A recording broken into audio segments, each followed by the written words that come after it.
За сайн байцгаана уу, намайг Жанаргүйл гэдэг математикийн багш мэргэжилтэй сүүлийн 3 жилийн хугацаанд хувь хүний хөгжлийн сургалтуудад сууж маш олон үр дүнгуудыг бол үзэж байгаа. Тэгээд тоолох юм бол Оросын холбооны улсын мэргэжилтнүүдийн маш олон сургалтуудад сууж түүнийхээ өөрийнхөө амьдралдаа хэрэгжүүлээд гарсан үр дүнгуудээсээ арга техникүүдээсээ та бүхэндээ хуваалцахаар сургалтуудаа явуулж байгаамаа.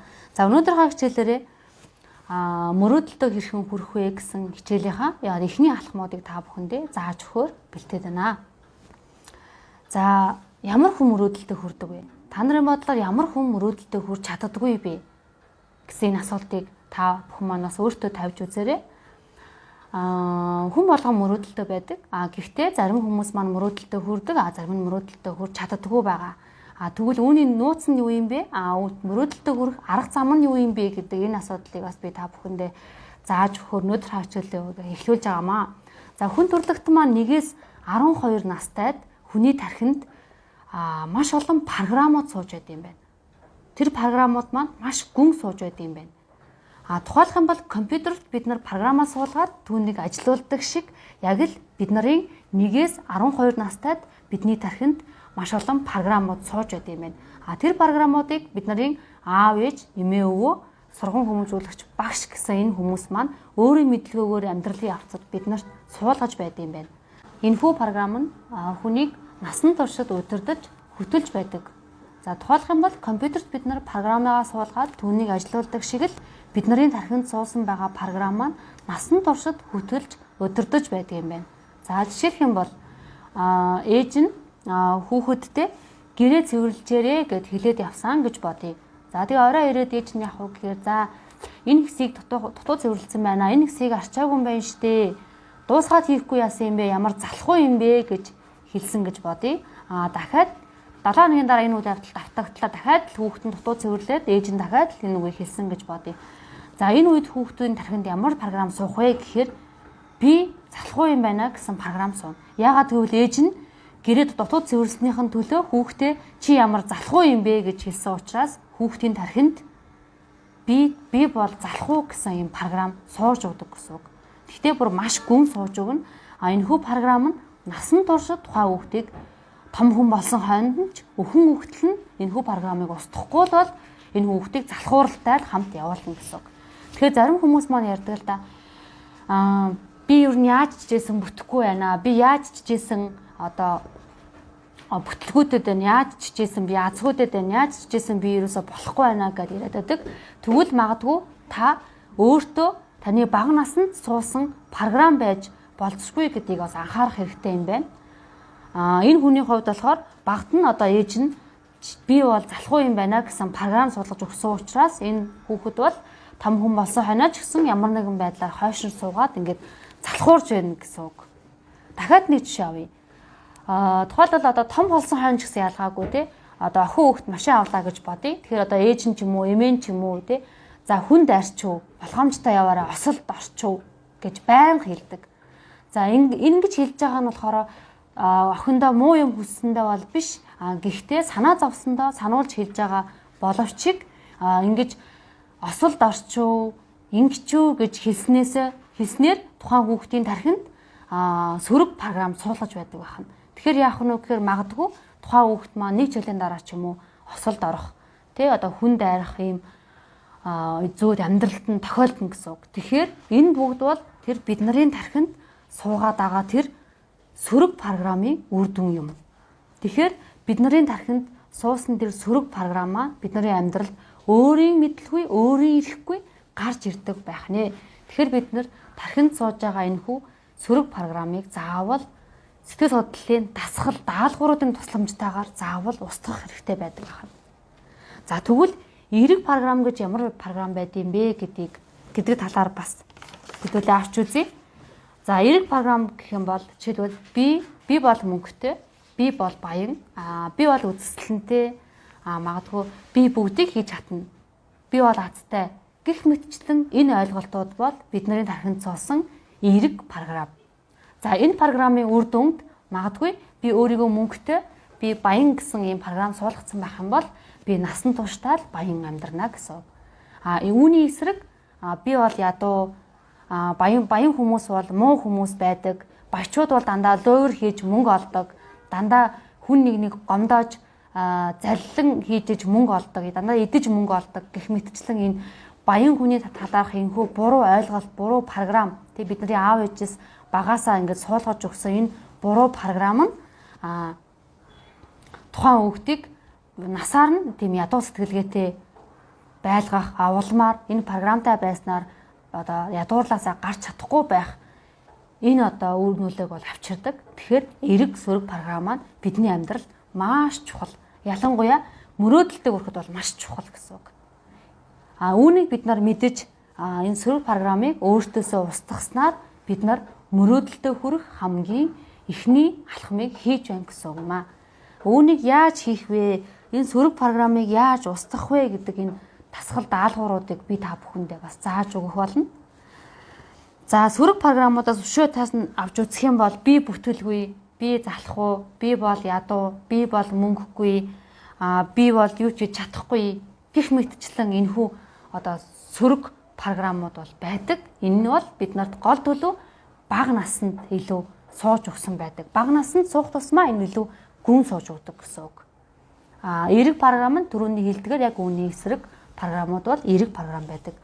За тэгэхээр сөрөг програмуудыг бид нар одоо яах вэ? Нэгэнд надад энэ сөрөг програмууд суудсан байна ээ. Одоо би яах вэ гэж та бүхэн маань бас бодож иж магадгүй. Тэгвэл бид нар энэхүү сөрөг програмыг устгаад оронд нь эрэг програм суулгаж өгнө гэсэн үг. За тухайлбал яаж эрэг програм суулгах юм бэ гэдгийг бол би та бүхэндээ нэгэн жишээгээр тайлбарлаад өгье. За хамгийн түгээмэл байдаг жишээгээр нь тайлбарлая. За би бол мөнгөгүй, би бол одоо амьдралаа залгуулад одоо амьдрал болоо тий одоо нөгөө нэг юу гэж хэлдэг үлээ нөгөө өдрөө аргацаагаад ингээд амьдарч ивэл болоо, би заавал баян тансан байх албагүй гэсэн энэ програмыг одоо эцэг эхийн маань суулгаж өгсөн тий хүмүүсийн маань тархинд эцэг эхчүүдийн суулгаж өгсөн энэ програмыг хэрхэн яаж эрэг програмаар солих вэ? Энийг солихгүй бол би баян болох тухай бодохын ч хэрэггүй гэсэн үг. Тэгэхээр энэ програмыг би яаж солих вэ гэхээр одоо миний хэлэх гэж байгаа энэ тасгал даалгаврын ачаар солино гэсэн үг. За тэгэхээр энэ сэтгхүүг энэ одоо програмыг бид нар кодчлалыг бид нар устгах юм. Тэгэхэд бол би дараах тасгалыг одоо хийн гэсэн үг. Өөрөөр хэлбэл би тархиндаа би бол баян гэсэн ойлголтыг итгүүлж өгнө гэсэн үг. За эхний даалгавар маань ямар тасгал байх вэ гэхээр за би төрөвчөө гаргаж тавилаа. Төрөвчөндөө би 100,000 төгрөг хийгээд тавьчихна. Бэлнээр. Тэгээ 100,000 төгрөг хийгээд тавьчихна. За тэгээ би төрөвчөө харлаа. Төрөвчөө нээлээ. За 100,000 төгрөг байлаа. Би тооллоо. За өнөөдөр 10 сарын 1-нд те миний төрөвчөнд 100,000 төгрөг байна гэд бичээд тавьчихна. За маргааш өдөр нь ахаад төрөвчөө гаргаж ирээд төрөвчөндөө 20,000 төгрөг нэмээд хийчихнэ. Тэгээ нэмээд хийн ерөөсө хасахгүй те. Тэгээд би мөнгөө тоолно. Бүр ингээд гараараа мэдрээд тоолно те. Тоолоод миний төрөвчөнд мэдээж 120,000 төгрөг байгаа. Тэгэхээр би 10 сарын 2-нд миний төрөвчөнд 120,000 төгрөг байна гэд бичнэ. За 3 дахь өдөр мөн адилын алхмыг давтна. За энэ алхмыг ингээд би 14 хоногийн туршид давтна. Тэгэхээр давтаад ингээд мөнгөө 20,000 төгрөг нэмээд хийгээд явна. Мөн давхар бичээд явна гэсэн үг. За ингээд 14 хоногийн дараа би тухайн бичсэн зүйлүүдээ харахаар тэ 100,000, 120,000, 140,000, 160,000, 180,000 гэд миний мөнгө дандаа яасан байх нь дандаа өссөн байх нь. Тэгэхээр миний тарих юу гэж бодох уу гэхээр за миний мөнгө өдрөөс өдөрт 20,000 төгрөгөөр өсөд байгаа юм байна гэсэн энэ ойлголтыг миний тарих хүлээж авна. Тэрийг би яаж хүлээж авч байгаа вэ гэхээр энэ нүд гэдэг мэдрэхүй эрхтнээр дамжуулаад би тархинд 120, 140, 160, 180 гэд энэ бичээд тавьсан байсан тэр зүйлүүдийгээ би нүдэрээ дамжуулаад тархиндаа тийм сигнал өгнө гэсэн үг. Мөн бас би гараараа тоолно, түүнийгээ өдрө болгон би харна гэдэг маань бас тархинд энэ сигналыг дамжуулж өгч юм гэсэн үг. Тэгэхээр бидний ажиллаж байгаа гол одоо ажиллагаа бол ерөөсөө тархийг итгүүлж өгөх. За хоёр дахь дасгал маань, хоёр дахь техник маань ямар техник вэ гэхээр би тэр бомтон, би баян гэсэн энэ үгийг би одоо ийм дэвтэрч байсан болно, ийм цаасч байсан болно. Түүн дээр өдөр болгон ингээд нэг нүүр ингээд доошоо бичнэ. Тэ одоо нөгөө бид нар бага ангитай цээж үчгэн дээр үг алтахаар ингээд доош нь тэдэн мөр ингээд бичдэг шүү дээ. Яг тэрнүү шиг би тэр бомтон гэд хойшоогоо бичээд байна гэсэн үг. Тэгвэл бас амандаа хилэн давхар. За ингэхээр энэ процесс яаж ажиллах вэ гэхээр за би бичиж байхдаа би тэр бомтон гэд бичиж байхдаа миний нүд түүнийг харж байна. Би тэр бомтон гэд бичээд харж байгаа. Би тэр бомтон гэд ингээд хэлэхээр би ингээд бас амаараа бас хэлж байна. Тэгэхээр миний чих сонсож байна. Тэгэхээр би чих, нүд, хэл гэсэн энэ гурван эргэтнэрээ дамжуулаад тархи руугаа би тэр бомтон гэдэг мэдээллийг тархиндаа өгж гэсэн. Ингэхээр бид нар миний тархи би бол тэр бомтой юм байна. Би бол баян юм байна гэдэгт миний тархи итгэн гэсэн.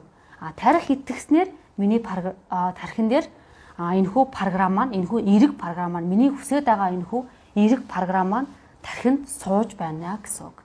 Тэгэхээр бид бүгдээрээ ерөөсөө тархины энэхүү бодит хуурамч байдлыг ялгадаггүй энэ үйлдэлийг ашиглаад бид нар тархинд өөрийнхөө мөрөөдөж байгаа, өөрийнхөө хүсэж байгаа, өөрийнхөө зорж байгаа энэ зүйлүүдийг бид нар тархиндаа 5 мэдрэхүүн эрхтнэрээ дамжуулаад тархинд энэхүү сигналыг өгснөөрөө бид нар тэр сөрөг программыгаа устгаад эерэг болгож өөрийнхөө хүссэн зүйлийг авдаг гэсэн юм.